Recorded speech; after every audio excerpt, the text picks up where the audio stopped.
Колоски. Почитувани гледачи, добро вечер. Вечерен преглед на најважните вести и теми на денот. ДУИ одржа петти конгрес кој според најавите треба да води кон сериозни промени во раководството на партијата, откако интегративците не освоја ниту едно градоначалничко место во своите бастиони на локалните избори. На затворениот дел од конгресот Ахмети е избран за лидер на партијата. Арбер Адеми е избран за генерален секретар, а за подпредседатели на ДУИ се избрани Фатон Ахмети, Бујар Османи, Еркан Арифи, Арбана Пашоли и Арта Билали Зендели. Од конгресот произлегува и барања за целосно менување на општествениот систем во земјава, почнувајќи со избор на влада со Бадентер. Али Ахмети повторно е избран за председател на ДУИ. Како единствен кандидат на петиот конгрес, 737 делегати му е дадоа довербата во нов мандат да ја води партијата. За него конгресот е нова фаза во внатрешното функционирање на партијата и значаен момент за државата. Испорача барање со кои одлучувањето по Бадентер ќе се спроведува секаде, па дури и избор на влада. Предлагаме секој нов состав на владата да ја добие довербата во собранието, не само со мнозинство од вкупниот број на пратеници, туку и со мнозинството од пратениците кои ги представуваат немнозинските заедници.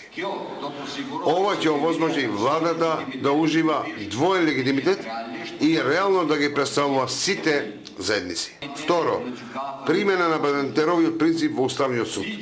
Законите усвоени со двојно мнозинство во собранието, основа на Бадентер, не смеат да бидат поништени од Уставниот суд без двојно мнозинство и во рамките на судскиот состав. Трето, продлабочување на децентрализацијата и локалната самоуправа. Најави нов национален договор за напредок и побара целосен ветинг со меѓународен надзор за сите носители на јавни функции во последните 34 години. Поддршка за законот од ДУИ за ветинг со меѓународна супервизија како гаранција за праведност. Истрага за сите функционери во последните 34 години, министри, директори, судии, полиција, обвинители, верификација на проверка на имото и потеклото на имото за секој јавен функционер. На конгресот беа усвоени и 4 резолуции како 4-годишна визија за напредок, а се однесуваат на зајакнување на унитарниот карактер на државата, владење на правото, независно судство и враќање на довербата во институции, резолуција за национален договор за напредок и одржлив развој на државата и за европска интеграција. Ивана Соколовиќ, Најдова, Сител телевизија. Доколку следната недела се одржат парламентарни избори, за владеачката ВМРО-ДПМН ќе гласа 26% од граѓаните, наспроти 9,6% за опозицијската СДСМ, покажува последната анкета на ИПИС. Мицкоски со огромна предност пред Ахмети и Филипче како политичар со најмногу доверба. Мнозинството испитаници имаат позитивно мислење за работата на владата, а системот Безбеден град го поддржуваат 75% од испитаниците.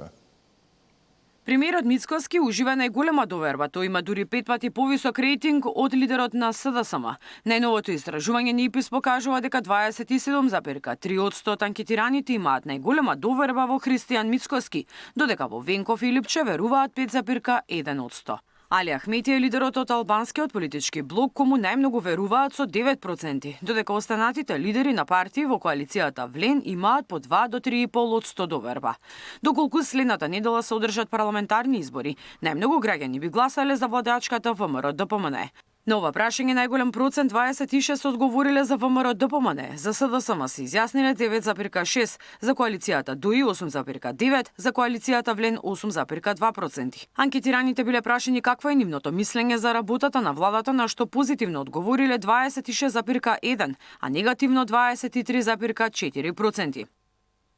Во принцип ќе објавиме повторно истражување на пролет, стандардно како што го правиме тоа изминативе години, тогаш ќе може да направиме компарација колку всушност ова реформа која што ја прави СДСМ со промена на, би рекол, целокупното највисоко раководство ќе вроди со плод. Односно тогаш ќе може да се спореди дали евентуално има некое зголемување на довербата.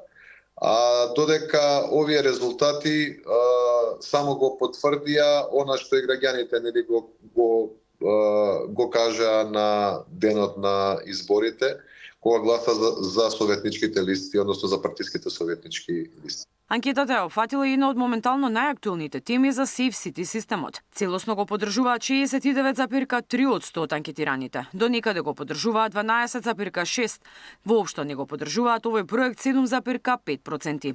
Опозицијската партија оваа анкета ја оцени како чист пропаганден потек на власта која доживува драматичен пат на довербата во владата. Сега, кога на сите им е јасно дека ВМРО-ДПМН подготвува избори на пролет, а мигранти во јуни, тие веќе немаат ниту трошка поддршка од последните избори.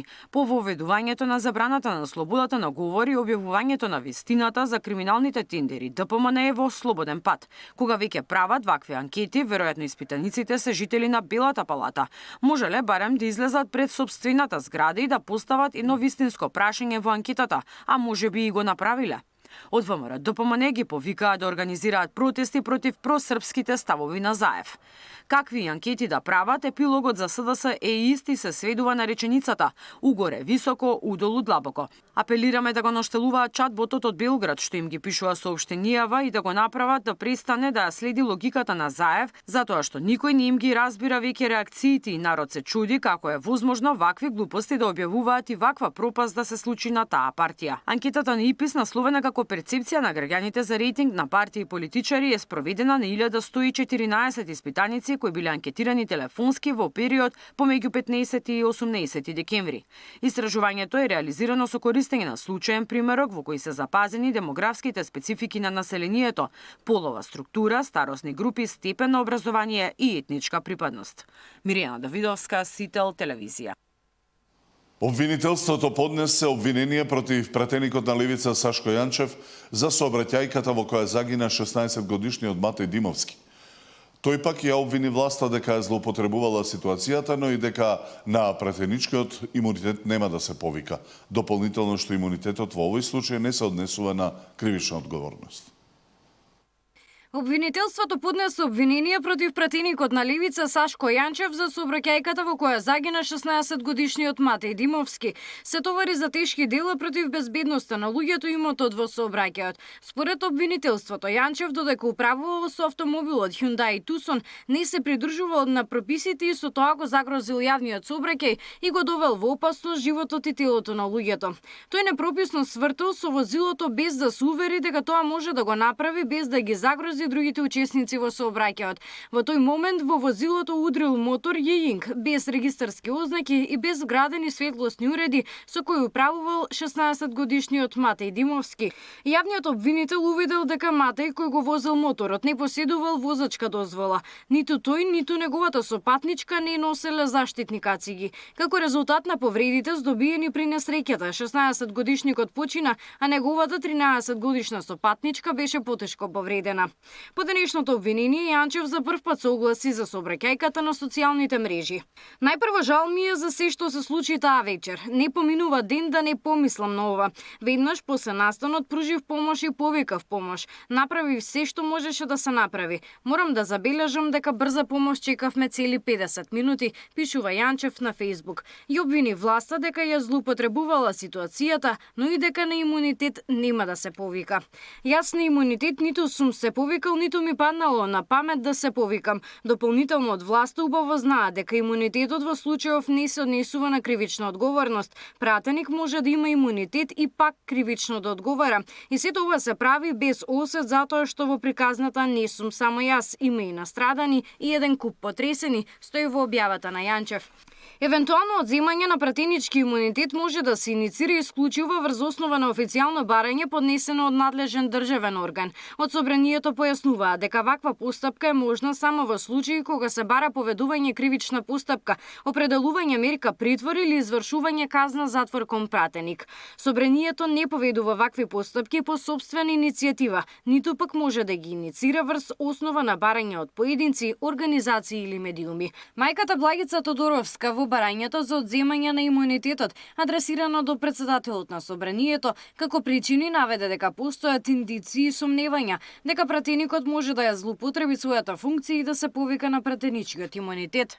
Гаши барањето на мајката го проследил до Комисијата за деловнички и мандатно-имунитетни прашања, но и до самиот пратеник Јанчев во согласност со начелата за транспарентност и целосно информирање. Габриела Лескова, Сител телевизија.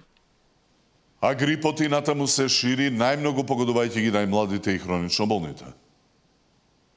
5 деца со потврден грип се хоспитализирани на клиниката за детски болести. Педиатрите велат дека најмалите се најмногу на удар, а оние кои развиле компликации мораат да бидат под болнички надзор. На клиниката неделно имаат 4 до 5 случаи со сезонскиот вирус. Во последниот период доаѓаат повеќе деца со симптоми на грип и состојби слични на грип. Најголем дел од нив се полесна симптоматологија, но секако има и деца, особено доенчиња, кои развиваат и компликации во смисла на додно-респираторен инфект и тие се примаат за болнички третман, пневмонија или бронхиолит. Добиваат соодветен третман и најголем дел, мислам, за среќа завршуваат добро. Од почетокот на сезоната до сега со грип и заболувања слични на вирусот има 998 случаи, од кои 126 се од минатата недела. Како што објавено во извештајот на Институтот за јавно здравје, најмногу заболени има во Гостивар и Куманово. И додека кај нас според бројките не сме ниту во сезоната на грип, во соседна Србија и Хрватска, но и други европски земји, има драстично зголемување на заболени и хоспитализирани. Проблем на здравствените системи е новата варијанта на AH3N2, која според пишувањата има потешка клиничка слика. Лекарите предупредуваат на предстојните новогодишни и божикни празници, кога може да дојде до ширење на вирусот. Тоа што најбитно е помалку контакти, избегнување собири, особено во места каде има лица кои имаат симптоми на грип. Освен прославите, ризик фактор според докторите е и загадувањето. И денеска Скопје, која осамна во магла, е втор најзагаден град во Европа. Скопјани се гушат од екстремно загадениот воздух, а тоа повторно беше повод за политички препукувања. Од опозицијската СДСМ вела дека граѓаните на главниот град дишат отров, а надлежните не инвестираат во мерки за почист воздух. По методите на Вучик и Груевски, Христијан Мицкоски ги лаже граѓаните дека воздухот бил почист од Виена, велат од СДСМ. Од ВМРО ДПМН им вратија да не користат стари изјави на премиерот. Не знаеме зошто не ја употребуваат и изјавата на Заев, дека ќе донесе живот и воздух за сите. Како и тоа дека Аеро ќе го исчисти воздухот, велат од партијата на власт. Сања Димитровска, Сител телевизија. Минималната потрошувачка коштичка за 4-члено семејство, која пресмета ССМ, порасна за над 300 денари во декември. 65.492 денари. Толку пари му се потребни на едно 4-члено семејство за да ги покрие најосновните трошоци месецов, пресмета Сојузот на синдикати. Според нивната математика, декември е поскап за над 300 денари споредано со ноември. И натаму домашниот буџет најмногу се троши на храна и пијалоци, 23.648 денари. Најголем скок пак има во делот за облека и обувки, каде е забележано месечно поскапување од над 140 денари. Но ако семејството живее под кирија, бројките се менуваат. Тогаш нема да им требаат 65, туку над 80.000 денари. За жал, невидлив е растот на цените, растот на вредноста на производите и зголемената сиромаштија кај граѓаните токму за креаторите на политиките, без да преземаат никакви мерки. Животот од месец во месец станува се поскап и веројатно нова година се честита можеби со највисоки цени, а не ниски плати во Македонија од нивна страна. Тоа што е евидентно е дека цените на храната, цените на облеката, иако во моментот имате акции и попусти на голем број на производи, повторно се зголемуваат и тоа е, мислам дека веќе застрашувачки. Трошоците за храна и пијалоци според пресметките на синдикатите бележат изразени осцилации во текот на годината. Најмногу пари за оваа ставка биле потребни во август, над 24.000 денари. Најефтино пак било во април, околу 21.000. Тогаш во сила беа замрзнатите маржи. Инаку пресметка за трошоците на 4-члено семејство од 1 јануари ќе прави и владата. Нема да биде минимална како синдикалната, туку просечна. Според најавите, таа кошница ќе служи како основа за креирање на идните економски политики. Моделот ќе имаат можност да го разгледаат синдикатите и работодавачите на седница на Економско-социјалниот совет, закажан за во понеделник. Планот е во иднина да се изработуваат и други кошнички за двочлено и трочлено семејство, како и за пензионери, бидејќи сите имаат различни потреби. Мартин Арсов, Сител телевизија. Тука е крајот на вестите. Останете со